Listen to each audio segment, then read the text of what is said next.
When looking at equality in the world, today it seems to be that there's a lot of polarisation, that the pendulum may have swung too far. But does it need to swing this far? Do we need to go through this process to get to a state of balance?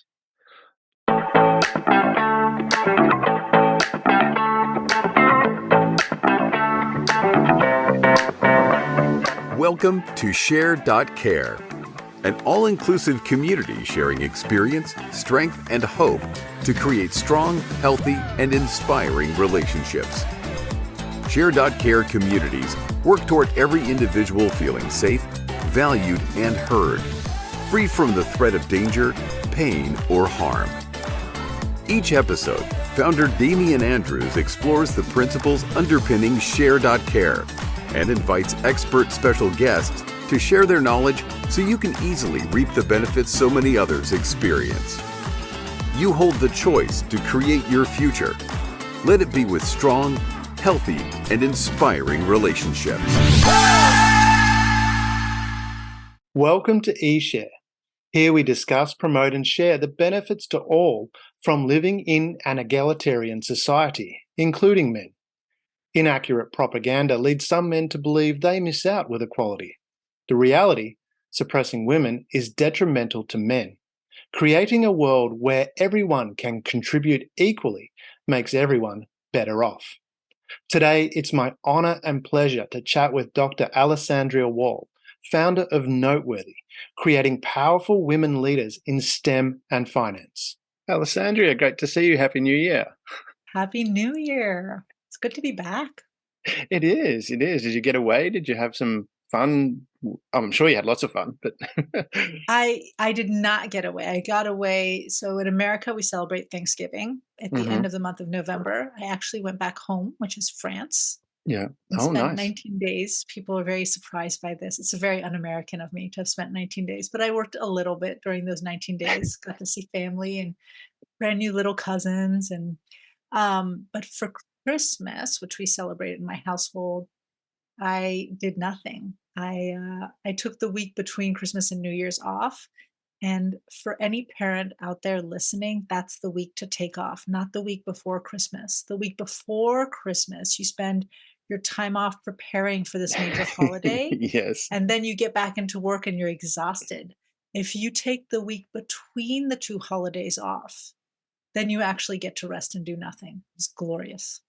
Yeah, beautiful. That sounds really wonderful. It was pretty quiet here as well. We didn't go away. We did little day trips, and we went away for 3 days up to southern New South Wales, to visit a friend up there and do a couple of things around that area. But yeah, it was just a relatively quiet Christmas. But yeah, it's nice. It's shaping up to be a good 2023 as well. I think there's a lot of positivity about what can happen, but I suppose we've been through some fairly dark times with the COVID and a number of things that have flowed on since then. And obviously there's, wars happening and things like that. But it seems to be, I'm getting a pretty good vibe from talking to people that there's a lot of good things that are going to come out of 2023. Everyone seems to be a bit hopeful. Is that similar to where you are? Or? Both. My sense is that we ended the year, at least in the States and in the spaces I work in, so tech and finance, right, with Mm, a lot of fear about impending recessions and inflation and what that would mean for the economy. And the forecast is a little less bleak. And with it being less bleak, yeah. people are less reactive and somewhat more hopeful. So I'm not seeing in this very first week of January, the level of fear and anxiety I was seeing, let's say, in the first week of December, Yeah. which is That's good. nice. Yeah, it is nice to see that coming out again. And from your work as well, because you work with obviously women and empowering them in the STEM areas, and also with companies creating noteworthy companies that have that more egalitarian approach.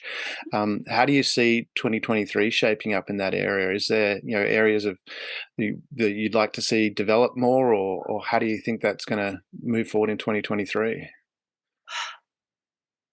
The sigh is this: there's how I'd like to see it develop, and then how it might, and then how it will. So, what I Okay. would like to see, what I'm talking to companies about is continuing to invest in their workforce, and specifically to continue to invest in female leadership.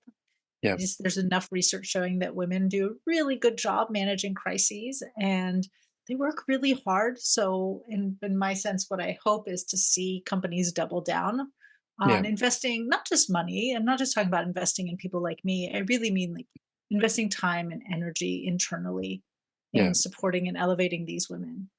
My fear is that as purses tighten, or as people get scared and then tighten their purse in response to that fear, that companies will de-invest Right. in in all these kinds of projects of supporting women or supporting minoritized employees or employee-based wellness, which I think would be a huge mistake, Yeah. because leaders and organizations need to realize that the only reason a company can function is because of the people who work in the company. So Yeah. before the shareholders, these are the people who need to be paid attention to and taken care of. The reality is, I thought that that would happen in 2020 and it didn't. So I am hopeful that will Mm. not happen in 2023, that companies will continue uh, realizing that the people are who matter, and their people, like not external people, their people are the ones who matter, and they're the ones who need to be taken care of.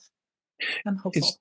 Yeah, no, well, that's good that there's hope there as well. But is that something, because you would think certainly in today's environment with, labor shortages, there is, or skills shortages, not just labor but skills. I'd like to expand it to that.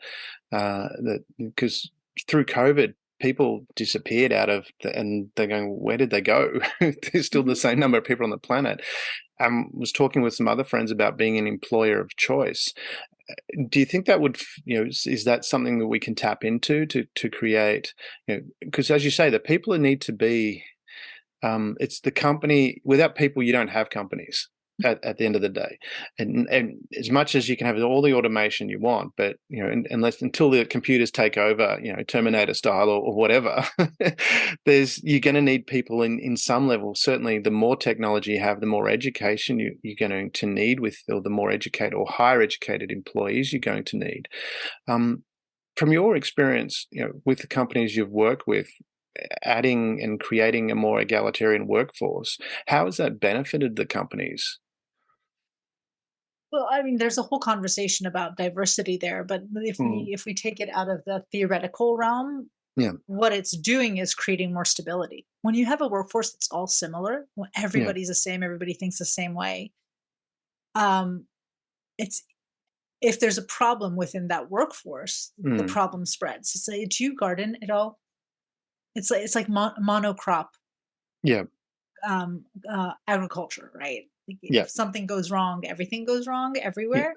yes, So you're creating more stability. The other really big piece is there's that word that everybody throws out all the time, engagement. right, But if you have a company where you are paying attention to the needs of the organization through paying attention to the needs of the people within the organization, and you are allowing people to feel heard, yeah, seen, and therefore to feel valued, you create a workforce that is engaged. Like they care. And when people care, they stick with you.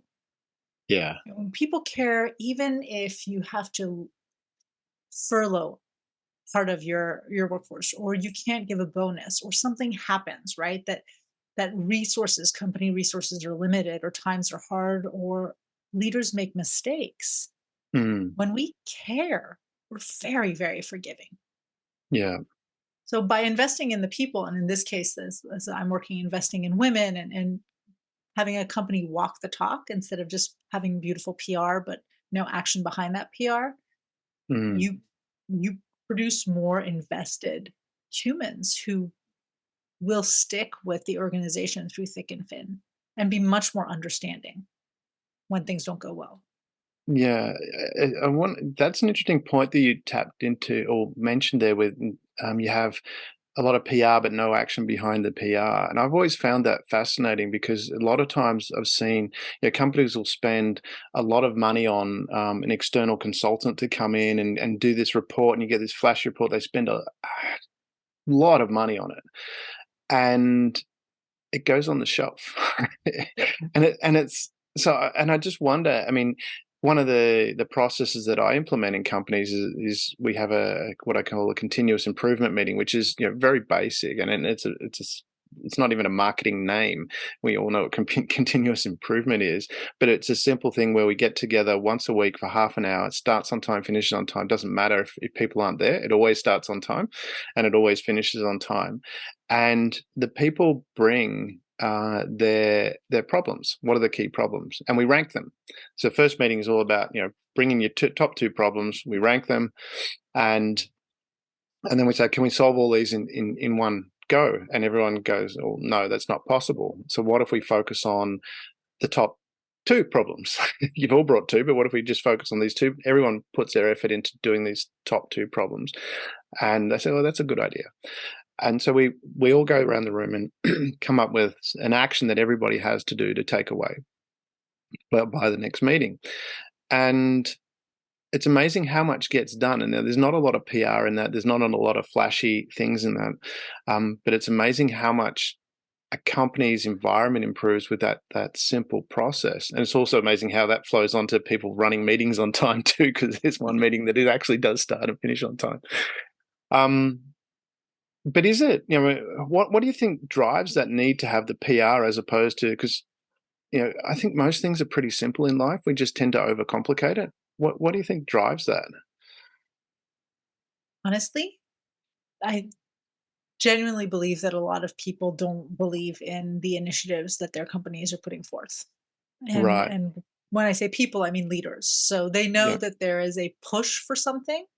Mm-hmm. They're told it's good business. They might even see the Yeah. data that reinforces the idea that it's good business, but maybe for one reason or another, it doesn't make sense to them, or it's not a priority for them, or it doesn't Yeah. affect them, but they have to do it. So it's a checkbox. There's a lot of box checking. And I Mm. agree with you. You mentioned earlier that a lot of things are simple and people overcomplicate them.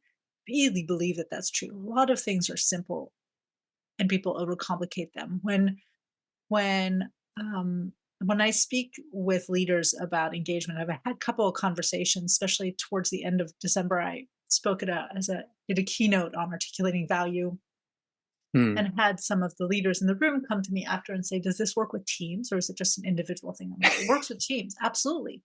And Yeah. and and I started talking to them about where it made the biggest difference with teams, and one of the points I made is when you allow the people who work with you to tell you what they love doing, what matters to them, and then you put them in a position to do more of those things, again, they Mm. feel seen. Yes. And it's so simple, but just Mm. feeling seen and heard, Mm.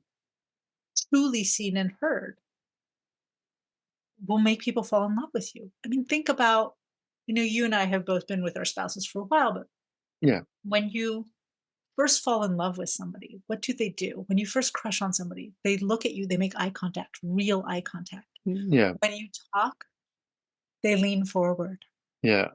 and they shut up and they listen Yeah. and they laugh when you tell your jokes. My husband always jokes that, my boys, I have two boys, and my husband, that I just don't find their humor funny. And my children ask my husband whether it bothers him. He goes, "No, at work, people think I'm hilarious." I'm like, 25 years. I've heard these jokes that are not funny after 25 years. But when you first meet somebody, Yeah.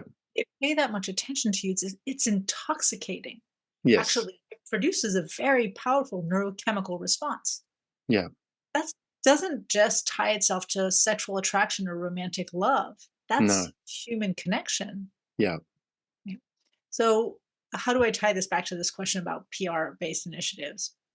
I think a lot of people are doing things, but they're not doing them and paying attention to why these initiatives are important or the people that they affect. Mm. So it's like somebody coming to a date and talking to you and checking their phone. I'm here. I was on time. I wore my suit. I brought you flowers. I ordered a good meal, but I'm on my phone. Yeah. Right? Technically, I've done all the right things. How come you don't think I'm incredibly charming? Yeah. Because you can see I've me seen without people this. do that and say the same question. It's like, I'm watching them going, "Are you crazy?" I've So literally seen people being do that out on a date. It's like, oh, yeah. oh, that's crazy. Sometimes they're looking at their next date while they're trying to That's take probably somebody what else it is. home. It's like, okay, I don't want this one. I'm moving to the next one. That might be the case. But that's what I see happen in companies a lot. Mm, There, here in California, we've had to set up laws, which is ridiculous to me that we mm, had to set up laws. But you and I were talking about this before we ever hit record on this episode. The yeah, need sometimes to just push things through yeah, to force equity mm, and fairness into the system. So people are coming into the workplace, some of them, and going, "Well, I got to do this. I don't get it. I don't know why it's important." One yeah. of the laws we have in California is you cannot discriminate somebody and you can't ask them at work to change their hair. That law was put in place, among other things, because Black and African American individuals were coming into work and getting like being told that they needed to straighten their hair, not getting promotions because they allowed their hair to be natural. Really? We have a Wow. law we have a law in California that says you cannot discriminate. The law was needed, but isn't it ridiculous that the law was needed? So imagine somebody else who comes in and goes, "I don't get it. Why are people being so touchy about this hair thing? It's just hair." Right? Why Yeah, are people, "I guess we gotta do it," instead of trying to understand? I think we see a lot of that. Great that's fa PR, poor follow through. that's fascinating though, because I mean, and maybe I've been a bit sheltered because I haven't seen it a lot, and because in the where I've worked, certainly the clients that I've had, or when I was an employee, there was, I mean, and maybe it was partly too, there was an older generation that had moved on. It was quite progressive where I was working, where there was a lot of women working there. There was a lot of women bosses. Um, and so maybe because I'm blown away that the people discriminated by their hair. That's to me just like, wow. How could you? Isn't it about performance? Don't I mean, from your experience, don't companies um, perform much better, have better profits by having that equality? Well, yes, that we know on paper it does, but humans are humans and humans are biased. We're naturally biased. You are filled with bias. I'm filled with bias. Yeah. Right? And so we approach our interactions with bias. So, in a biased world, in a biased Western white world, I Mm, sit across from two women, let's just say. One looks like me, hmm. white, straight hair, straightened right now. Um, you know, polished. If you're just listening to this and you don't see the video, I did air quotes around that because I don't necessarily believe it. That is the polished look. Yeah. And the other one comes and she has her hair down and it's curly and it's kind of wild and wavy. Mm, We have an association with that, which is not polished, less yeah. taken care of. As somebody whose hair is naturally curly or was, now it's doing weird things because I'm premenopausal and hormones change the texture of your hair. So that's why it's straight. But if you look at old Well, pictures, mine's it's all being gone, curly. so it's like Yours is gone, we had a right? 3-year-old visit going, It is "What happened to incredible. your We have a hair?" bias against weight, right? The Yeah, assumption people make is people who are overweight are less focused, less capable, less honest, yeah, right? So we walk in with bias, whether we realize it or not. And when we realize it, a lot of us are very uncomfortable with this idea of being biased. We do not like to believe mm, ourselves to be unfair. So because laws have to be put into action because the change is too slow. But then people who have laws enforced on them who don't understand the context for the law or don't understand the need for the law get very reactive. Right? So then yeah, they're like, it's performative. because it seems to be. a very polarized view in that space at the moment. We talked before about some things that had happened in South Korea where they reversed some laws over there. I know in Australia there's a lot of pushback against some of the views which are quite strong, even punitive. There's been some steps to make things really punitive. And is there a balance that we can find, or is it? Do you think, or how do we? I mean, Well, I'm hopeful. I wouldn't be doing the job I'm doing if I didn't think it was balanced. And honestly, as a woman, if I didn't think that there was balance in this, yeah, I would go crawl into bed right now and just give up. We've had for such a long time, we've operated in a certain way. And I don't think it's since mm, always. I think it's in recorded time, certainly. Oh my goodness, I thought I closed all of those things. Um, uh, it's it's been in recent recorded history, right? A few thousand years mm, that we've looked at the world a certain way. And yeah, suddenly we're asking the world to change very rapidly. mm, We're asking people to be more open-minded, more aware of their sexism, more aware of their racism, more aware of the biases they have. We're asking them to make changes really, really rapidly. yeah, And in order to push push things forward, mm, there's a tendency by those who need the change to happen to move the needle really to an extreme. And I think some things are really still taken to an extreme. And it might be easy for me to say that because I have a lot of privilege. But I still do believe that some things are being taken too far to an extreme. yeah, However, I recognize that that is necessary to move the middle ground over. The problem yeah. is the Okay, yeah, backlash, mm, right? So you and I were talking about the backlash against being woke yeah. and the way that Is that the sentence new is term? Woke is just. It seems to be. I don't know if it's just reached here, but or maybe I'm just not paying attention and only just started to realize it. But woke seems to be a new term that here. it's denigrating. It's meant to discount and to denigrate and to put down people who are looking for that equality and that fairness and that openness of mind and people who are considering the importance of variety in human behavior and expression. Mm, Um, but you know, there is there is a push to the extreme, and that push needs to happen. And I definitely believe that things will balance themselves. But even in my household, where again I said I have two boys and a husband, all of whom consider themselves feminists, for example, all of whom consider themselves good people, all of whom consider themselves uh, fair and egalitarian.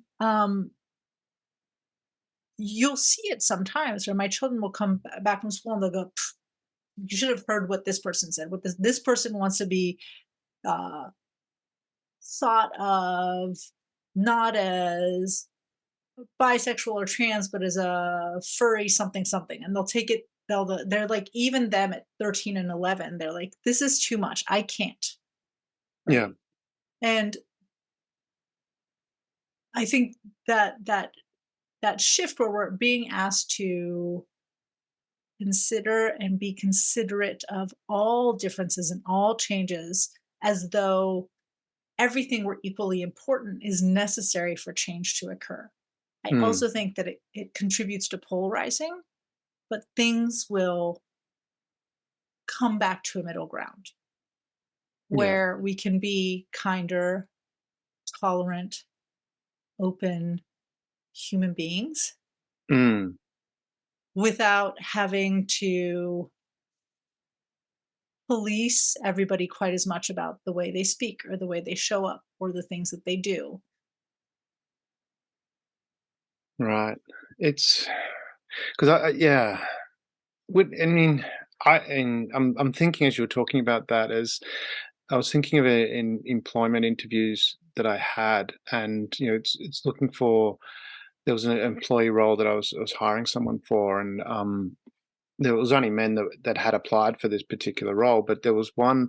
You talk about that first impression, um, and this is all interesting to me because the example was I was interested more in the skills and more Mhm. more so in the character of the person.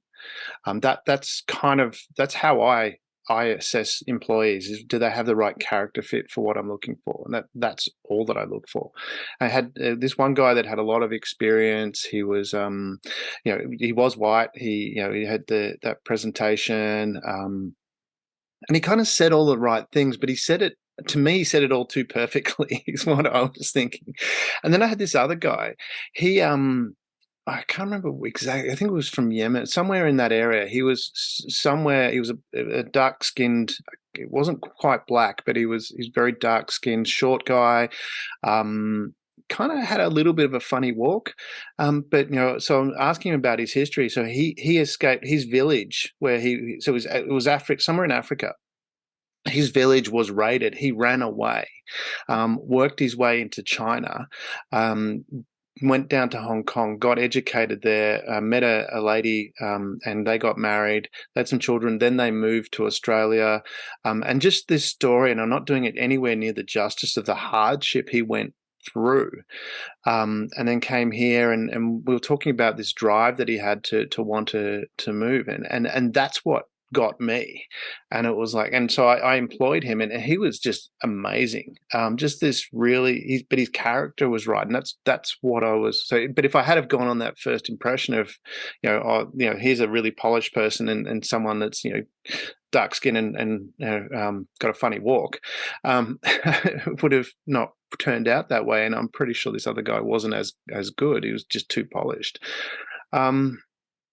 So I mean, and I listened to what you're talking about, because I've had this conversation a number of times with people wanting to be given certain names, and I understand, male and female, that there's a pretty distinct visual difference between most males and females, so it's fairly easy to identify. How do we address that kind of situation where someone says, "Oh, I want to be identified as whatever that particular label is," but if you don't know, like, that person, how do you address that? I mean, what can you do? It's like, it's not, and if you were to ask someone to walk around with a sign on them saying, please call me this, then, but that's not appropriate either, and it wouldn't, just ridiculous to even, but and I'm using that as an example as how ridiculous that would be. That's where, going back to what we were talking about earlier, I think this is where, when we talk about change and when we talk Yeah. about big changes, right now what we're pushing for is a species Mm. in much of the world is really a transformation in thinking. And I say much of the world because I believe it's much of the world, but I'll be fully honest. I'm looking at much of the Western or Yeah. westernized world in Yeah. this case. But we're we're asking people to think in non-binary ways, and I'm not just referring to sexuality or gender Yeah. here. I literally just think in non-binary ways about what makes Mm. somebody skilled at work, Yeah. what makes a good leader, um, what sexuality is, what gender is. Yeah. And we if we look at gender, right, we started with two, then we added kind of a third-ish category, and now there, or even sexuality, now there are like 7 or 8 different categories. And the people who are going to get most upset by this shift are the people who are going to get mired in the details of it. And the Right. details are, what do you mean now we had LGBTQ, now we have LGBTQI, now we have LGBTQIA, now we have LGBTQIA plus, right? You get mired in those. And there are people who get mired, they get really angry Mm. about this, the idea that we used to see things in binary ways, and now there's a plurality, and this plurality is getting more and more complicated. I Mm. think that is part of the change. Part of the change is the plurality becoming more and more complicated, and people who are part of that plurality advocating to be seen, heard, and Mm. recognized as individuals, Yeah. right? And as noteworthy in their Yeah. individuality. Yeah. That's a pendulum swing. My hope is, after that pendulum swing comes, we move back to what really the important piece of change is. And again, we could be talking about gender, we could be talking about sexuality, we could be talking about race, we could be talking about culture, just humanity, which Mm. is that the world is pluralistic, that a lot Yeah. of people are different. that people want to be seen for who they are, that Yeah. people don't want to have preconceived too many preconceived notions applied to them just based on who they are. Yeah. They just want to be acknowledged. When it comes to your question about like how are you supposed to know how to Mm. acknowledge it, like what pronouns do I use with somebody? Yeah. I would say to the person who's using non-binary pronouns, the responsibility is to be patient Yeah. with the rest of the world who's functioned a certain way. Right? Yeah. There's this patience. It's like be patient. That is one of the things that my sons rile against is that they come and they might see somebody who they identify and looking at them as male or they identify looking at them as female. Maybe Mm. sometimes they try to use the they just to not get caught into something. And then that person comes at them and gets mad at them for using the wrong pronoun. Like be patient, Mm. educate, explain, Mm. really appreciate, completely understand that you saw me this way. Actually, I identify as this. And then also looking at not having a single aspect of our identity define the whole of who we are. I can tell you working with women, Yeah. yeah, we get very caught up sometimes in what our experience is as women. But a lot of us also don't want to walk into the workplace and be known as a girl boss or a woman leader. We just want to be the leader or the boss or the new hire or the new board member, Yeah. right? So there's this challenge because in order to break the barriers to allow us to access those boss, those board, those leadership positions, we Mm. had to talk about how being women, that access wasn't there. Yeah. Actually, we were actively being denied in some point, in some Yeah. cases, because of our gender. But then once we're in, we don't want it to be the only focus of It shouldn't be a focus at our all. personality and our identity within that role. Yeah. You should be just a leader if you're a leader. It's Yeah, but it's hard, right? Look at California. We have this law again. We have laws that dictate in publicly traded companies within California what percentage of the board should be female. yeah. So now boards are actively trying to recruit female board members. Yeah. But then now, when you have a new board member who's a female, the rest of the board is wondering, is she here because she's the right person I or, wonder or about that. because she's Yeah. a woman? Yeah, because I've actually heard that on a board where they've said, we need to appoint more women, otherwise we're not gonna get funding." So they weren't looking for women based on skill set. It was because there was this mandate that they would miss out if they didn't get it. So it was just and I'm wondering how whether that's I mean, I understand the intention there, but is that more detrimental? Is there a better way of doing that? Well, again, I think if the people who are in the established positions of power, so let's talking about Mm. boards, the other members of the board trust the board to hire properly, Yeah. what they should realize is they're not getting an adequate woman. Mm. They're getting an adequate, an not an adequate, a they're getting the right set of skills of a new board member with a focus on checking a gender box and making sure that if the two Mm. candidates, if there was a male or a female candidate with the same skill set, they were going to prioritize the female candidate because through bias and other things, male candidates have been prioritized before. The problem is that people struggle to acknowledge that just because we are prioritizing a certain demographic, that Mm. the assumption is that we are deprioritizing the skill set required to Yeah. get the job. It's like, no, no, no. We're just making sure we get the right person. And in this case, it might be the right person of color, the right person with the diversity in terms of sexuality or history or background. We're just trying to make sure that what we're not looking for is just the right guy. Yeah. It should be the right person to start with. It's the right Exactly. person. Yeah. And because there's lack of diversity, then for better or for worse, right now there's a focus on let's make sure she's female. Yeah. Let's make sure this is a person of color. Let's make sure this is a minoritized individual Mm. from this company. You and I were talking before we hit record too about how do we get more men on Mm. board Yeah, correct. with some of these changes. Yeah.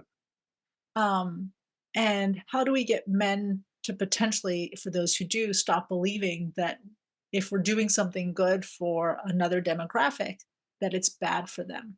Mm. Yeah.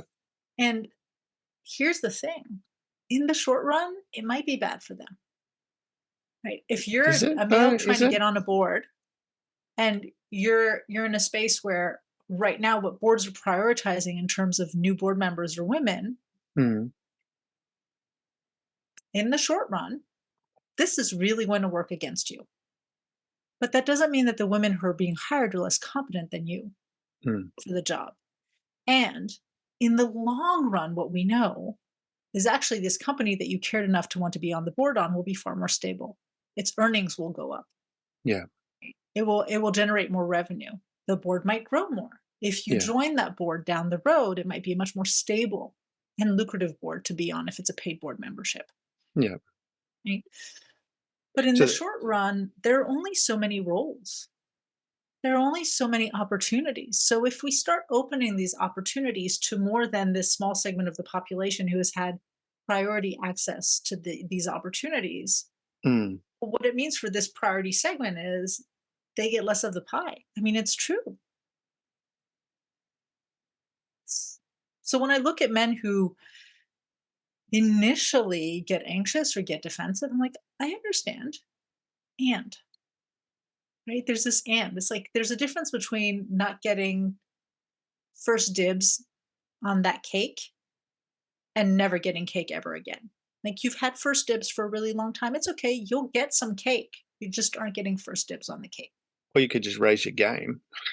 So it's Right? like, I mean, I and I'm saying that a little bit facetiously, but a little bit seriously too, because I've seen board members be appointed that shouldn't be, and then I'm talking about male board members here, just because it was a pat on the back or a nice nice gesture, that kind of thing, and it, to me, I mean that's dangerous to start with from a company's perspective. It's a silly mindset. You should be appointing people on merit to get where you want to go.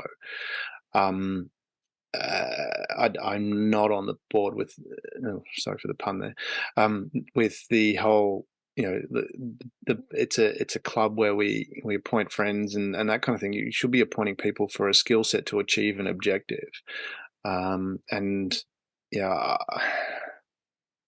I'm I really don't like, and I guess partly too because I have this. I'm quite fortunate. My mum was very very open to things like that and encourage things. I mean, I did as a kid. I did a lot of.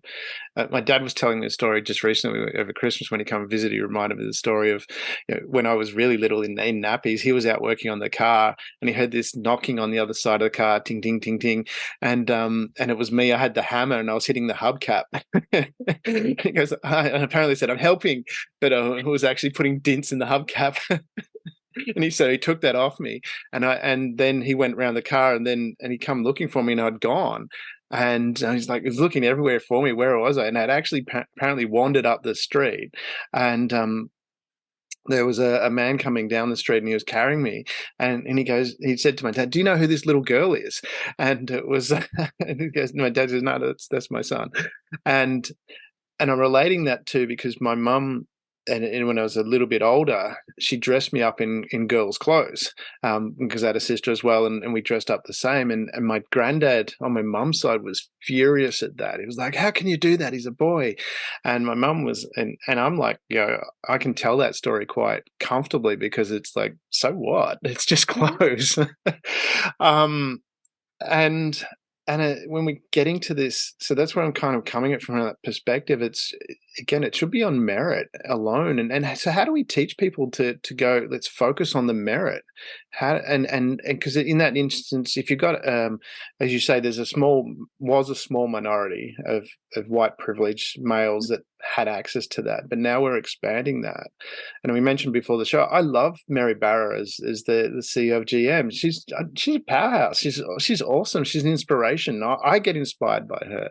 I know in the negotiation course that I teach, we teach a lot of female traits because there's empathy there that I think men, if they weren't married, would be pretty hopeless as far as empathy goes. We learn that from our partners. I know I would have been anyway.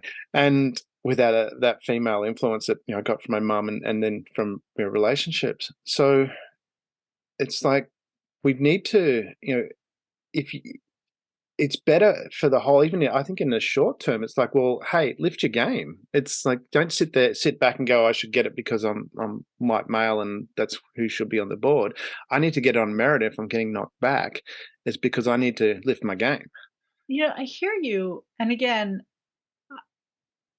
I have a lot of empathy. I here in San Diego, I'm co-chair of a board on male allyship, and so I Mm, get to talk to great men who are trying to show up as better allies. And the whole point of this board is, and this committee is to figure out how we support and help men show up as better allies. yeah, And so you have some men who are walking into the world and they know they have work to do, yeah, and they're willing to have a mirror held up to them, yeah, and they're willing to learn, right, to be yeah, coached, literally, to know, what am I doing that's right, what am I doing that's wrong, why was this and there's, as somebody who's, my husband would tell you, terrible at being coached, uh by him at least. And he's a very good coach to other people. I'm just a spouse, so I can't. yeah. So it's very hard to hear that you're messing up when you're doing your best, or you Mm, don't think you're messing up, and then to be told you should do things differently. mm, And so there's, in my mind, there's a lot of empathy that we yeah, need to bring to this process of change. And I am willing to be very empathetic towards people who are trying yeah, and have to learn, where I have no empathy. And I was just talking about this with the CEO of a company I work with today. He was very surprised to hear that, sometimes I get messages on LinkedIn that are just, and I have no empathy for men who approach me and tell me the world is no different for men or women. Or in 2020, I remember a number of men, uh, usually white males, but not only, would come to me and tell me that racism and discrimination was some left wing liberal uh, fantasy, that these things did not exist in America. This not I do not take it upon myself to try to educate people who really do not care to be mm, educated. My hat's off to the people out there who are willing to do that work. I don't yeah, have the patience. I cannot be kind. yes, Uh, I also would like to keep my hair, and if I worked with people like that, I just wouldn't have it anymore.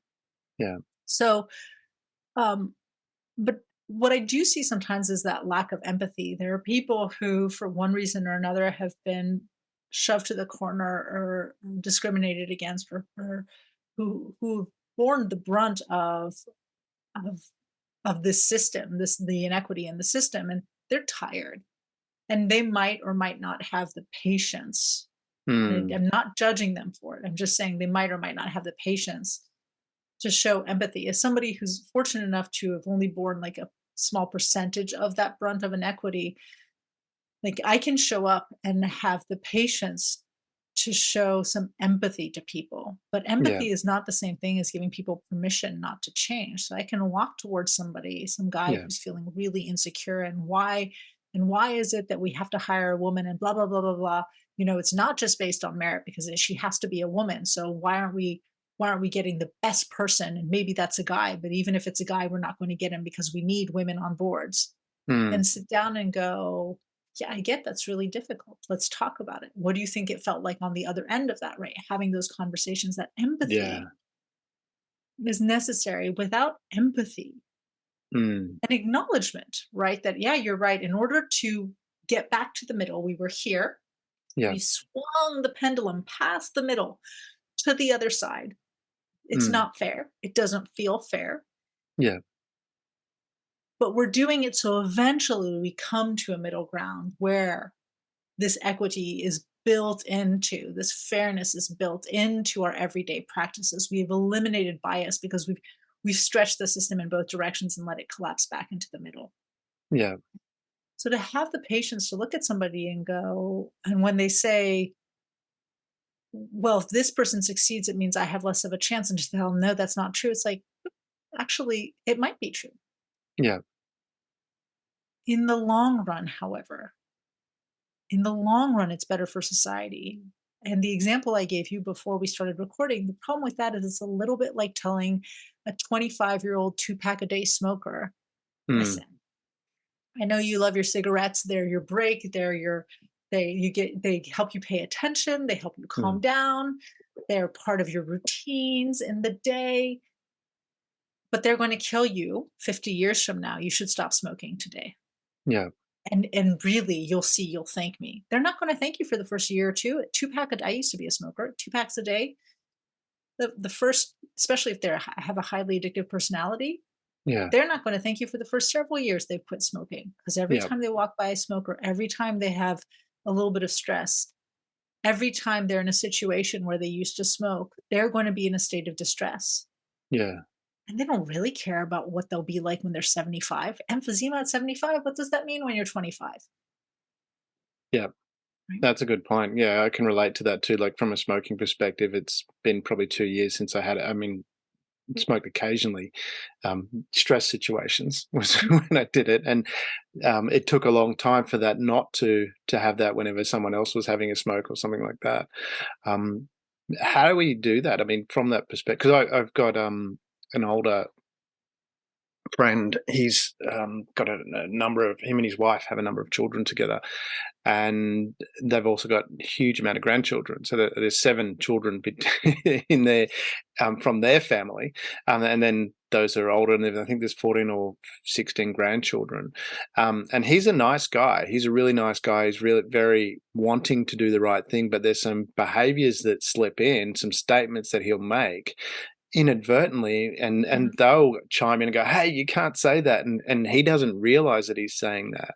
He's, and he wants to do the right thing, but he's very careful. I mean, he speaks publicly sometimes, but he never takes questions. His speeches are very well thought out, and then because he knows he might say something that's going to offend people in that regard, and so that's why he never takes questions. Um, and I mean, how do we address that? Is that again coming back to that empathy, or I mean, where you've got how do we identify the difference too? Where because someone might be a good person, I like to distinguish between, and I write down here, identity or the person and the behavior. And whenever I look at it, I have this belief nearly everyone is a good person. Some of their behaviors, and I look at that from my perspective. When I make a mistake, I'm like, well, I'm a good person, but that behavior needs to be adjusted. So I don't get bothered by that. If someone corrects me on something, it's like, okay, that's not me as a person. That's just a behavior that because my behaviors are what I've been taught and what I've learned over time. I don't know everything. And this is an opportunity to learn, and I'm a good person. Is it part of educating people around the difference between the two as well, between, the person and the behavior? I mean, yes, right? The way you position it, definitely it is. I just think it's really hard. Most of us Mm. conflate failing and being a failure, Yeah. right? Making a mistake and being flawed. Mm. And we do that in a lot of different spaces, right? Or even succeeding and being successful. Mm. We take an action and we make it into an adjective. Yeah. And um when people are told that they messed up, especially for some of these ideological things, like saying something that is very misogynistic, or Mm. saying something and then realizing, wow, that was laced with racism I didn't even realize was there. Yeah. It's terrifying to look at yourself and to go, maybe I'm not as good a person as I thought I was. Right? If I said these Well, things, if I do these things, and that's what we hear. So during the World Cup, mm. my husband, we're huge soccer fans, and I mean, we haven't played in a long time, but we used to coach, and um, Yeah. the kids are playing soccer now, so we're watching, and every time somebody would fall, and as an Italian, I totally own it. Like, you know, No there's I umpire love here. when my sons are dramatic, I go, "There's your Italian side coming out, my child." Um, He's nowhere near me. and but my husband would use a word that was associated with being a female, right? Yeah. And I had to tell him to stop doing that. I'm like, "You have to stop saying that."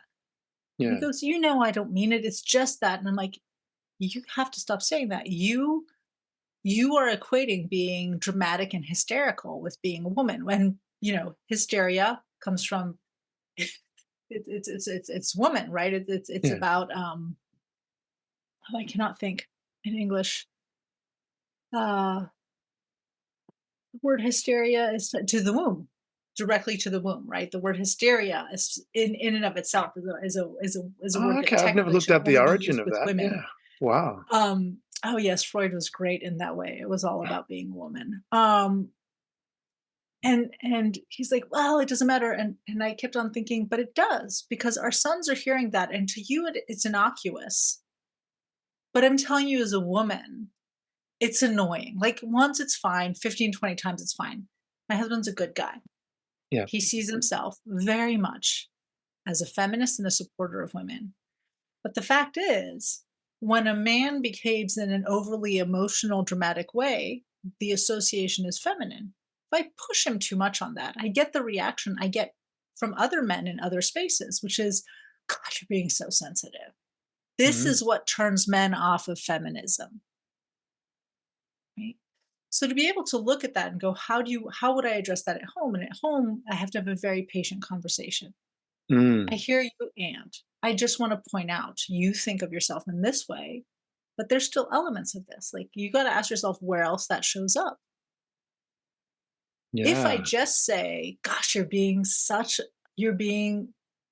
um, you're being such a sexist.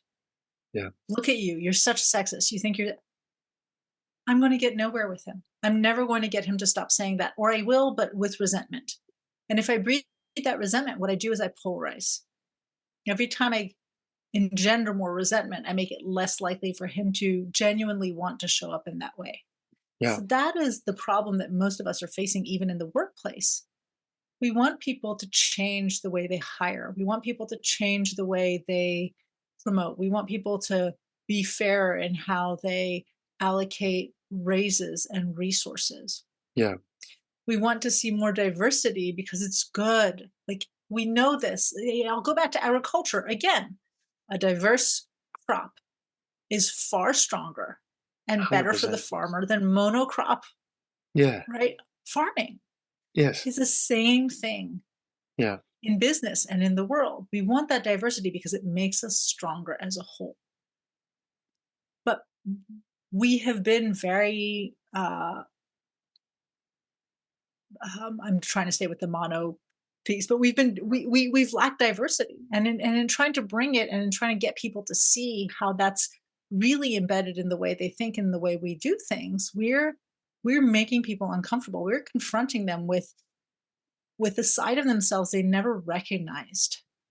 And for in this case, let's just say white males Mm. in the Western world, we're also making them really afraid because we're telling them you've had privilege or you had privilege, we want privilege too, but what they're hearing is I'm taking your privilege away. Mm. Does that Right. come back to, I mean, and it's such a strong business book, 7 Habits. There's Hmm. always one of the key habits was seek to understand. And it is both sides. It's not, no, no, no, I'm putting this on both sides rather than as you say, and I looked up hysteria while we were talking. It's from the Greek, suffering in the uterus, ancient Greek before it was Latin. Um, but is it a case where we need to have, rather than, because, and as you were talking there, when as soon as we someone attack anybody, you're going to get a defensive Hmm. response. That's just the nature of being a person. Um, and more often than not, but I think now Bill Eddy's got a lot to do with, and a number of those people were dealing with conflict, whereas a lot of people are starting to listen more than immediately attack back. I know when someone attacks me, I again separating person from behavior. It's like, well, firstly, that's your issue, not mine, but I'll listen to it. Whether I agree with it or not, it's another story. But I Hmm. will at least listen, grant that. And I'm just wondering, how do we promote more of this? Seek to understand on both sides. It's like, well, I mean, from the as you say, the pendulum has been too far this way. It's swung this way, but we need to understand. that, and that then shortens the time period that, as you say, that is there. How do we get people? How have you, approached that with the empathy side of things or other techniques? Well, first of all, I'm going to start when I say the pendulum has swung too far in the other direction. Again, I believe it's necessary Yeah, for it to yeah, swing super far, mm, and I think it needs to stay there a while longer. yeah. I was listening to uh, um, an interview today on our local public radio about turtle conservation in Okay. Mexico, and they were saying, the turtle population is up. So the interviewer said, "Does this mean that your conservation work is done?" And the conservationist said, "No, it means it's just starting. We have finally righted the numbers so that these animals are not in quite the same level of endangerment. Now we need to Mm, continue doing the work to make this a sustainable change, right?" So we have shifted things mm, in discussing gender or race or sexuality, or in a space where it's acceptable. I try to explain this to my kids. I'm like, do you realize that when I was a child, you didn't see women kissing on TV? You didn't see men kissing on TV. no, you Like, didn't see a we lot. It did was not, when Ellen DeGeneres, I happened to be in college or graduate school maybe, when her show came out where she came out that she was a lesbian, like, publicly, this was a big deal. Like, nobody knew that mm, Dick Van Dyke was gay for the longest time. I'm like, so much change has occurred in such a short period of time, and it's required this push, right? mm, But we're just starting to get to yeah, a place with these other issues, like we thought we were, at least with, for example, being gay. So how do we continue making change while things remain polarized and we bring people together? How do we get people to listen to each other? I would say it starts with all parties understanding they have a responsibility to make yeah, change happen. When one has been on the side of experiencing the short end mm, of anything, it is understandable that they get tired, that they get to a place where there's like, why should I hear this all the time from women. Why is it my responsibility to do X, Y, and Z? And my mm, answer is because you are the only person in control of you, yeah, and it directly benefits you for this change to occur. That is why. Now, if you want yeah, to leave that control to somebody else and hope that they will make changes that don't directly benefit them at the speed you need them to be made, you mm, leave that up to you. I'm not willing to, right? So why do I make it my fight and an active fight still? Why do I make it my job to stay calm in conversations where I just want to strangle the person across from me because I'm so baffled by the idiocy of what they're saying, yeah, or the lack of insight, or their unwillingness mm, to accept the truth of data? Because at the end of the day, the change I'm asking for is a change that's important and that benefits me. And I have some responsibility, and I'm not trusting anybody else to make it happen. So we have to realize on both ends that it's there. I think the other piece that everybody needs to realize is that change is a process and it is not a linear process. no, Right? that's There's true. this whole process to change where people move forward and move back and move forward and move back. Yeah, It's like a car trying to go up a muddy hill. You might yeah, climb a little bit and then you slip a little bit back and you climb a little bit, and we're back and forth, but we'll get there eventually. We just need to get enough traction and the right kind of traction. Sometimes we need to stop, slide down a little bit more, move things. yeah, And in that there is this element of patience. I think a lot of us want people to look at the numbers, to hear us, to see us, and then just shift. It doesn't work that easily. I yeah. believe that there is a ton of work that needs to be done in teaching people distress tolerance, right? How So to say that again. sit, distress tolerance, Distress tolerance. Yes. right? Yep. The ability to sit in a state of anxiety or distress or heightened emotions, heightened negative emotions. We teach Mm, that to little children. Actually, we start teaching them that at about in toddlerhood, distress tolerance. We yeah, say no to a toddler and they get really upset. And then they learn to live with being upset. And then they don't throw a fit the way they did when they were 18 months. I Right. like that Suddenly they just analogy. pound their Yeah, feet. And then eventually they don't pound their feet. They just sulk. And then eventually they get over it. That's distress tolerance. We're yeah, teaching distress tolerance to children. we need to learn to be distressed and to not attack. We need to learn to hear somebody use the wrong pronoun with us, Yeah. or listen to somebody say something that flies in the face of what we know to be true, or to hear somebody tell us that, yes, in fact, we need to very specifically hire somebody who is a minoritized individual into this role to create the shift that we want, and have them Yeah. feel distress and just deal with it. Right? To say you can own that feeling, you can have it, you can even talk about it, Yeah. but you don't get to let that feeling rule how you show up and how you treat other people. Is that part of like, because when you talk about the distress tolerance, we're coming back to when I was thinking about what you were saying before about beliefs, and we were talking about beliefs. And I mean, people get very attached to their beliefs as though they're real. But a Mhm. belief is just, and I'm a big fan of and big student of Wayne Dyer, and his view was a belief is just a thought that you've had over and over again. So it's not real. It's just something that you've trained yourself, whether consciously or aware of it, whether it was, it might have been imposed by, imposed, not the right word, it might have been repeated by, say, your parents, and then you've adopted that. But the process is the same. But we get so attached to this belief as real and forget that it's just a thought process that we've trained ourselves to have. Again, is this part of that awareness we need to bring to people that beliefs are just, they're not They're, real? they're points of view. That's the way I Yeah, like to look at it. A belief is a that's a good point of point. view. Yeah, I I like that. I live in a family where people really like debating, and I used to love it in my 20s, and now I just don't have time. I'm too tired to debate. Mm, I also know, um, through my training as a psychologist and also as an executive coach, I know so much about how the human brain works on a cognitive level.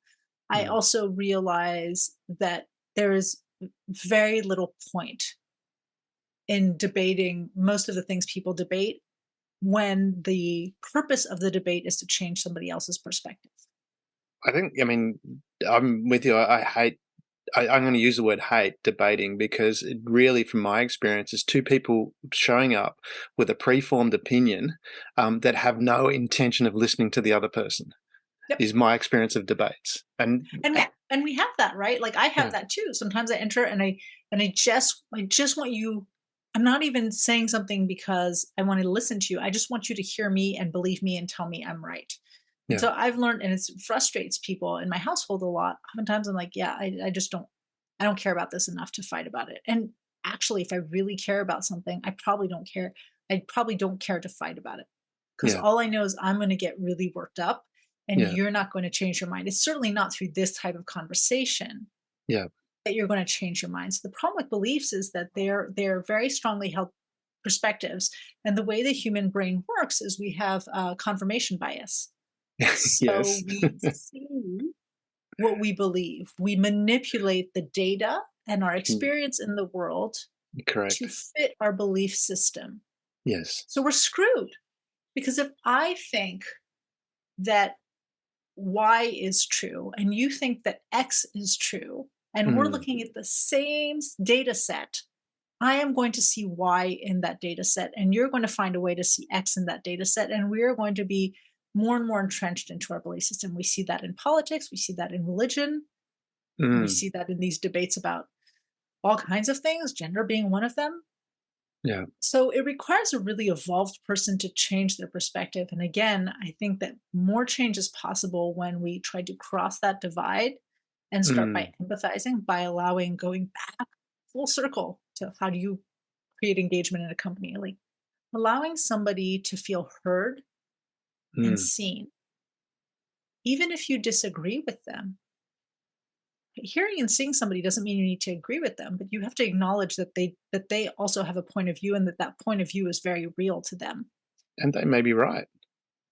and So, that they may or may not be right. well, Right. it's like, But but then it's the one of those. question is, Yeah, how, if you have this point of view and I have this other point of view that's mm, diametrically opposed, and if we believe that there is a possibility for unification somewhere. I think there's yeah, some topics where I believe there's no point in unification. There are some people with whom I will not have any kind of debate. I have not no interest yeah, in bridging the gap with them. yes, Um, but if that is my goal, and I'm hoping to bring you closer to my side, then I really have to understand what your point of view is and maybe just start by connecting where the similarities are.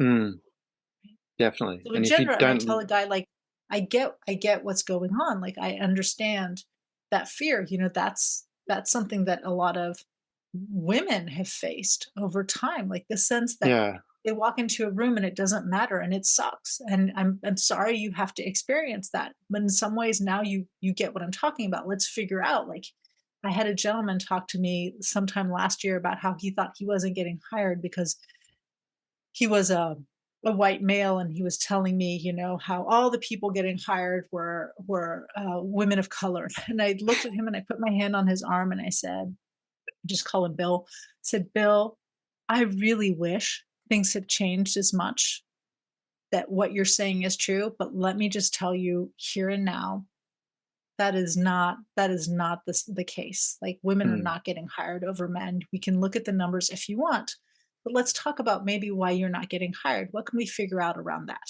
yeah, Right? no, that's I was writing down again this. I was remembering as a kid when I was playing football, because I'm listening and I understand the empathy that you're talking about it, and I'm probably not as empathetic, and maybe I need. Well, I don't know if I Oh, need to don't. be I'm tuned. not. It And it's depends like on the person. I If was you're going a to say, family member, I don't show you that level of empathy. because I'm looking at from my perspective, and it's like if a guy came to me, and I just specifically say guy, and it's like, oh, it's not fair that women are getting promoted. I'd be like, suck it up, man. Get on your game and improve. Because and I guess maybe I got, because from a military background as well, um, very reluctant to listen to the stories of wounded soldiers coming back from a battle loss. It's generally inflated and excuses, and that's and that goes back. I think even in the art of war they talk about that as well. So it's something that's been around for thousands of years. Be very cautious of listening to someone and the reasons as to why they lost the battle. um, as an analogy. So Mhm. I'm more from the perspective of, hey, and I don't, yeah. So, and I was thinking back to when I was playing footy as a kid, and I remember the coach very specifically said, play by the umpire. Doesn't matter whether you think the umpire is fair or not. You play by the umpire, you're going to have more chance of getting what you want at the Mhm. end of the day. And if it is well, it is in this case where you said that, using that example that you said, oh, the gentleman was feeling that he wasn't getting jobs um because the people of color were getting it, the women of color were getting those jobs, using your example. It's like, well, sharpen up, get better. And that's the whole point. That's how I say it. And maybe I'm thinking too much, as you mentioned about the young smoker doesn't see the bigger picture. I'm looking at going, if you're better, and that's the whole point of competition, um, fair competition, I think is a good thing. It's like, well, you need to improve. You need to get that little bit better. You need to go. Well, it's not blaming the system. It's like, well, how do I do things better to get what I want? And if we approach it that way, the whole system's going to improve. Everyone's going to be better off. We're going to be living in this wonderful society. Well, Um, that's where we need allies, right? Because as yeah, you said that, I'm like, you can say, suck it up, dude. mm, Just whatever. I can't. As a woman, I can't do that. yeah. Well, if anyone Because calls, if tell them to I call me. I'll tell them to suck it right, up. because if I do that as a woman, Yeah, I'm being that's a good point. I hadn't thought I'm being about a that. browbeating feminist of some kind. I'm being whatever, Yeah. right? I'm being so extra sensitive. Like, why can't I see the way things are? Mm, So, as the person who's affected and needs to change the mind of other people, I will get further if because remember, I become the adversary yeah. simply by being part of, in this case, from a gender Mm, perspective, that minoritized group. I am the enemy. I am the person stealing the job. I am the person stealing the opportunity. yeah.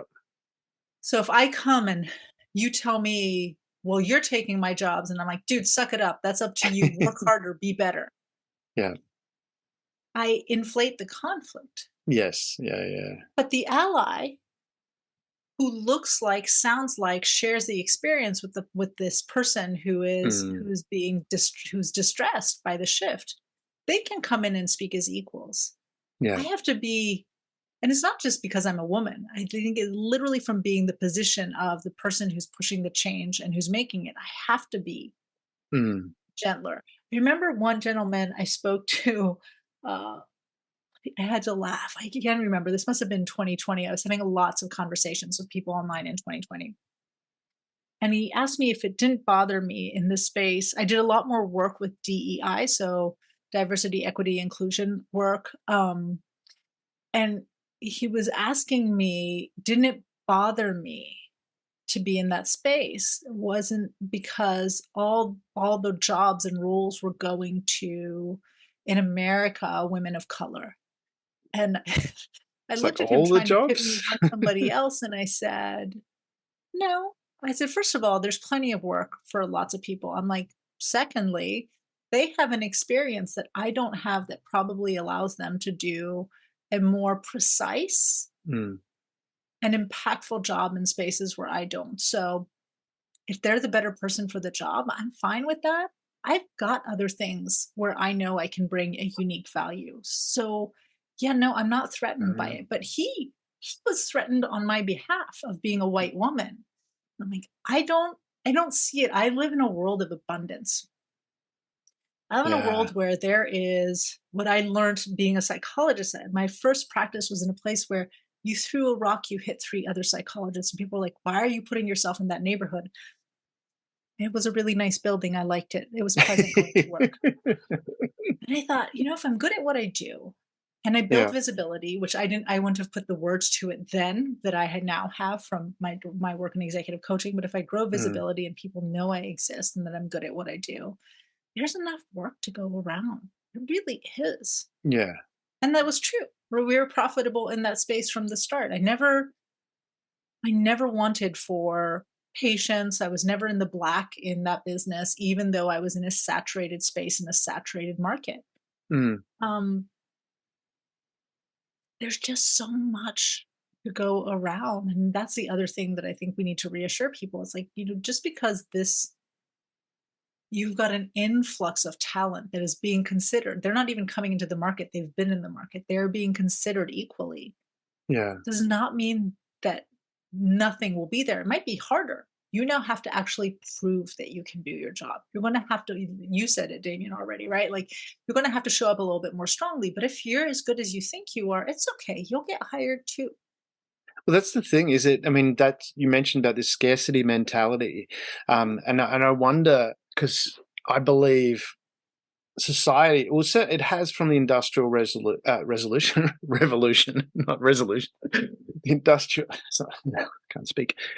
From the industrial revolution, we've moved from a zero sum game to a positive sum game, where innovation actually creates a bigger pie. Back, before the industrial revolution, innovation was so slow. If you wanted to improve your lot, you had to invade some other country, and plunder those resources, and that's how you improved. And somebody missed out. Whereas now, we're making a bigger pie. We're making, there's more that can be achieved, and like people talk about with the automation of self-driving cars, and it's like, oh, all these truck drivers and bus drivers are going to be out of jobs, but there's all these new jobs that are going to be created, and that's where, and I'm linking this now to part of nature, however you believe nature is, but either way, 99.9% of all animals that have existed are extinct.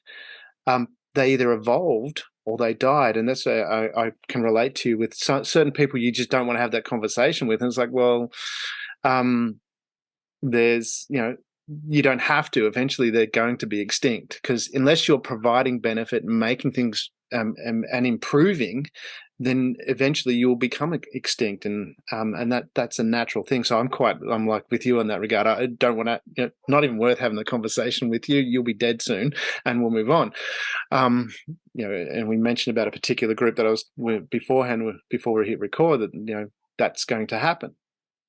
And so with that, I'm just looking at my notes here. It's like we've got this scarcity mentality, and it's like, as you say, you went into an environment which was quite, there was a lot of people there, a lot of psychologists there, but it still worked.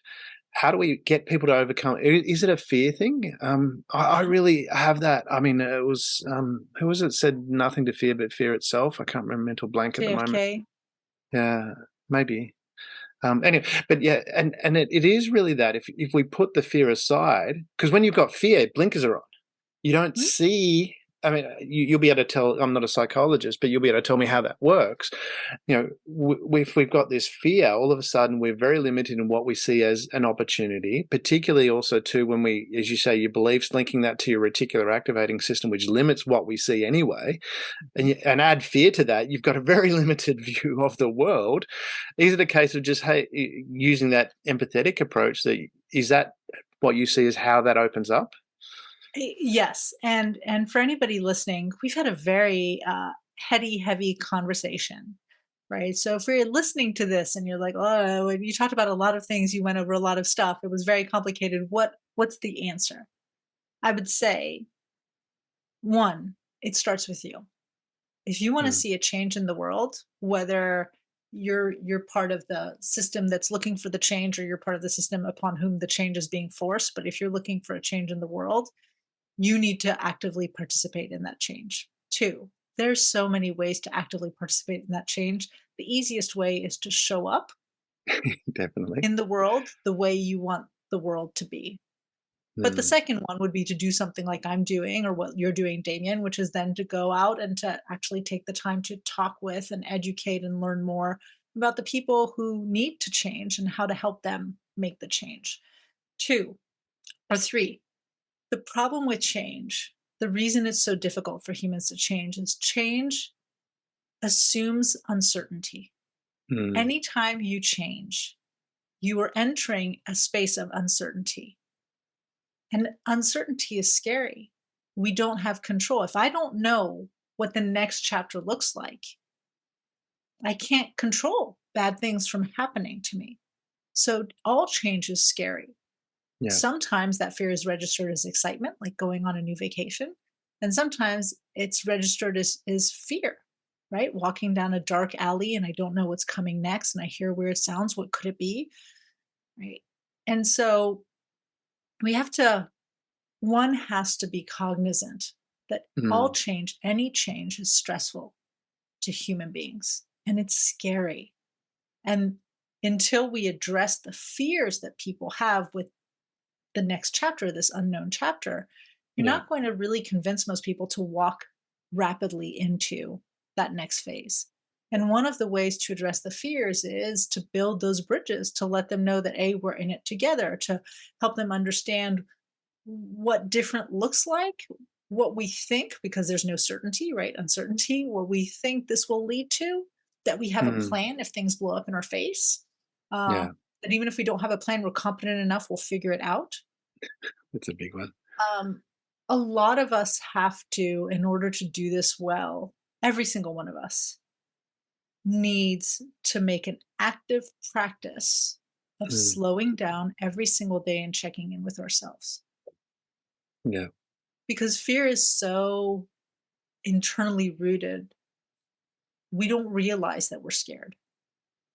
We just Mm, respond, right? It's a reactive yeah. fight or flight, fight, flight, freeze. Yes. So luckily, few of us are so scared that we freeze because literally the freeze response is your nervous system shutting down. You Yes. can't move. Yeah. That poor deer in the headlights, it really wants to run. It's not stupid. It's literally its nervous system is shut down. It cannot move. Yeah. But most of us do fight or flight. Mm, So the fight looks like I'm in your face about why is it that women da da da da da da da, and the flight looks like I don't want to deal with this. This is not my problem. This is not my issue. It's not my fight to. I just want to do. Can people just leave me alone? yeah. But if we can take the time to check in with ourselves regularly, I just did this with the women of Noteworthy. We're setting goals for 2023. Yeah. And instead of jumping into setting goals, the first thing I made them do is let's review what your wins were last year. What are the moments you were the most proud of? What are your roadblocks? What do you hope to be able to say your wins are next? Where we checked in with ourselves first before we start establishing any Q1, Q2 strategic goals for their leadership and their careers and anything else. Yeah. But if you create those down times to check in with yourself, you can look at the end of the day and go, why was I so rattled? Why did I raise Mm, my voice? Why did I lock myself in my office today? Why is it that the idea of speaking to this person made me nervous. And by Mm. checking in with my feelings, I can look at what I'm responding to. I can practice distress tolerance, go, yeah, it's uncomfortable, but I'm a grown up, so I can handle being uncomfortable. Yeah. And what do I want to do? How do I want to show up? And we create change in that way. So those conversations that I'm talking about, where sometimes I talk to somebody and I want to strangle them or punch them in the face, and they Yeah. happen. Sometimes it's with family members, sometimes it's with people I do business with, sometimes it's with strangers at events. I've gotten really good at recognizing what it feels like when I get so activated that I can't be rational or appropriate, Yeah. and I know how to walk away from those conversations. Like, I've trained myself to walk away and go, I can't, in an appropriate way, Yeah. go, I can't have this. I had a conversation like that with a male client several months ago, and he was getting activated and I was getting activated. And at some point in time, I just stopped and I said, listen, I can give you the numbers if you want. I can give you the data. I am telling you the experience of your direct reports, who I was also coaching, the Mm. female ones in this space are different. I know you don't want them to be different, but they are. It Yeah. is not an egalitarian space, and I cannot talk about this anymore. Yeah. And then maybe and then I went home and used my support system to complain to them and vent, We need that pull my hair outlet, out a little bit. but we do And then need came those back and had a vents. much more productive second conversation with that same client, right? Yeah.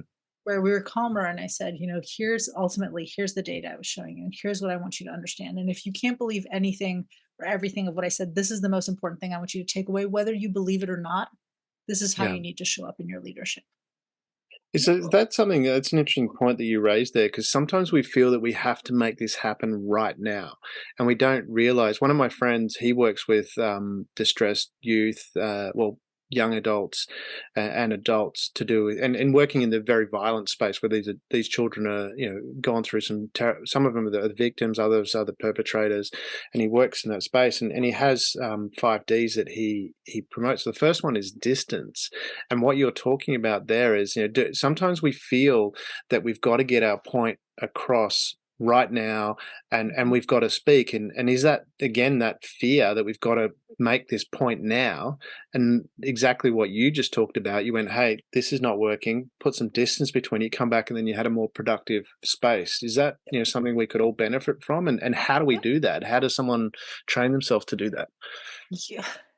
Goes back to what I said before. We need to get in the habit of checking in with ourselves. So I Yeah. used to started my career as a psychologist. I actually started my career as a child psychologist. I worked within the juvenile detention system.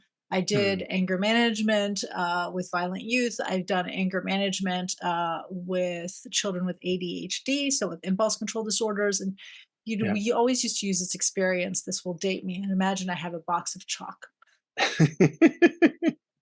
I infinite remember box of chalk chalk, too as well. and I just throw a piece of chalk at you again. And Yeah. this is how we would start our anger management. And I imagine I would throw, and all the kids would start giggling. Yeah. And I said, oh, so funny. But what if I continue just throwing a piece of chalk, infinite box of chalk, just cheek, cheek, chalk doesn't really hurt. Yeah. And the child would say, well, I would tell you to stop. And I'm like, yeah, but imagine I didn't. Well, I would tell you louder. Well, imagine I didn't. Well, I'd ask you again. Imagine I didn't. I would take it away from you. But if I moved away and I just start, so everybody will get to a point at some point Mm. where no matter how polite you are, no matter how in control, you will lose it. Yeah. Right. And whatever lose it looks like for you, that could be yelling, that could be charging at me, whatever it is, you will Mm. lose control. So Mm. in in the anger space, there is a continuum from being calm to losing control.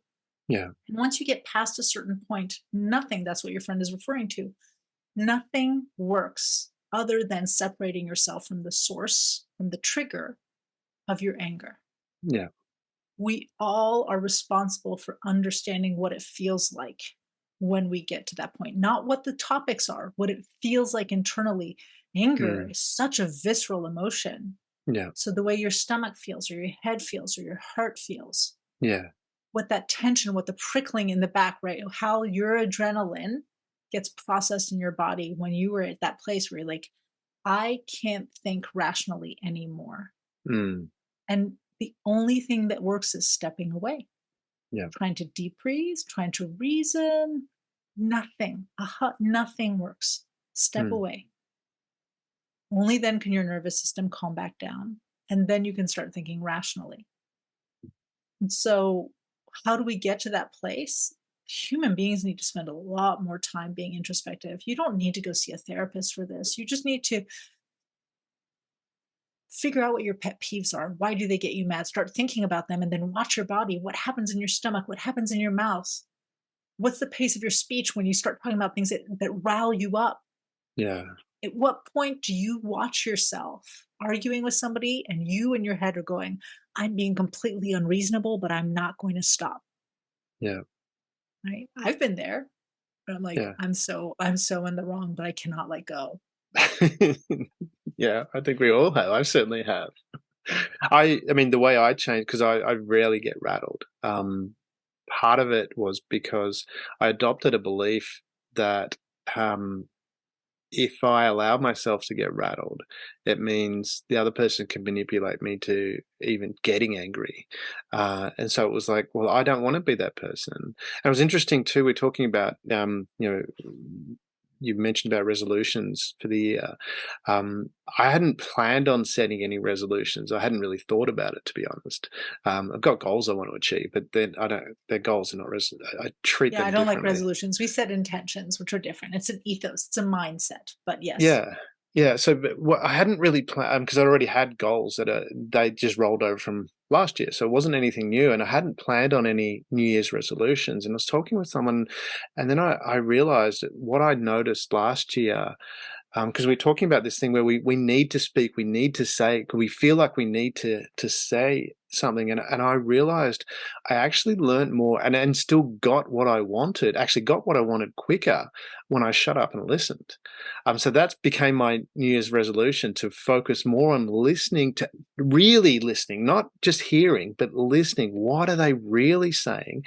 And then from that, how can I use that to get what I want to get? And I think that relates back to what you're talking about. The empathy side of things is listening to the other side and going, hey, because then when when you really understand what it is, that is the driving them, you can connect what you want to them. I mean, sometimes there might not be any opportunity there, and that's fine. You just move on. But yeah, so that was my interesting. It was like I gained so much more from listening to people than I did by saying what I thought and trying to convince people and things like that. I actually convinced more people by listening to them, and they just as we go, oh, what does that mean? And some guided questions, yes, but it was like it was just wanted to share that. It was like from my perspective, it was just this whole process of listening and stepping back and truly trying to understand. That was the only thing that I've set as a resolution for 2023, which is I have a little one who's gonna walk in. Sorry for that's the right. listeners. That's okay. This is part of life. We want to deal with that. Um, and That's okay. I've got some friends staying with and got a 3-year-old running around the house, and it was just I haven't had a young child around for a long time. My son's 14, so it's like it was really cool to have this little one, constantly talking at me, saying, "What are you doing?" It was, Well, and so just to as a finishing point, I think you've gotten to a place where that exists, but listening is very difficult. mm, And we all have topics where that goes out the window. yeah, Right? We all have our pushing things. So you're talking about something that is it's truly a skill. mm, But I do teach this to the women I work with when we talk about mastering difficult conversations. The last piece, how do you stay calm, is one of the things we talk about. And I always tell folks, women and men, I'm like, just remember that these are multi volley matches. yeah, And so if you're having a conversation with somebody and it's not going well, it's okay. Just end the conversation. And now you've gathered data. And yeah, this data will allow you to better approach the conversation the second or third or fourth time around. yeah, That is a skill. It requires an inordinate amount of self-awareness. And the only way to gain that self-awareness is to slow down. mm, There's no magic bullet to self-awareness. one has to get in the practice of creating downtimes without your phones on, without your TVs on, without music or podcast playing in the background, where you just sit and you observe yourself. You don't need to do it for hours. Mm, I'm not very good. Well, I am now, but I didn't used to be very good at sitting for long periods of time. Even just 2 to 3 minutes once a day of just mm, checking in with yourself. Do that for a month, and you will become so much more self-aware. You will notice what things tick you off, what things bring you joy. You will know what to invest time in, what to walk away from. You'll be better equipped to address problems in your life.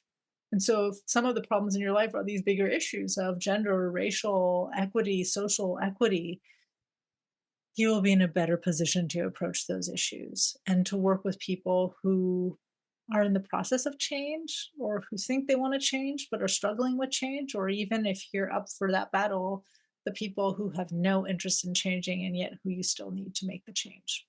yeah. And to the people that are listening as well, from what Alessandra is talking about with the devices, I've lived like that for a long time. My phone sits on silent constantly, and people will call me. I may not know, and I will call them back. It might be at the end of the day. Sometimes it's the next day, and what I've found is it doesn't affect the relationship. But one of the reasons I did that, I also, well, because when I was concerned about doing that, I noticed that important people can't be reached. So I consider myself an important people. So if you're going to reach me, it's going to be difficult to get hold of me. Was part of it. I facetiously took that attitude, but I personally, my phone is always on silent. My computer doesn't bing when emails come in. Everything is turned off, and I will address that when it's time to address that. So, is there one last thing you want to leave people with before we shut off for the day? I was going to say no, but just going back to something you said before about identity, you're Mm, good enough. Like, just walk away today thinking I'm good enough, and there's something you care about, just invest a little bit of time in it. But no, yeah. we've And I'm we've good. addressed so much. We I'm have. looking forward to actually re-listening to this episode and taking my own notes on it. Yeah. No, I'll send that through shortly. But yeah, for the white privileged males, I'm going to say, if you feel the pendulum has swung too far, suck it up and get better. That's from my message. It's like you are internally good enough. Move forward, and that's for everybody. I say that to everybody as well. I reiterate what Alessandra said so wisely. Alessandra, it's been wonderful. Looking forward to chatting to you again soon. Likewise, likewise, and happy new year again. Thank you for being part of the Share.care community and helping people around the world prosper. You're creating a bigger pie for everyone to share. The more people contributing to the world being a better place, the better the world becomes, for others and for you.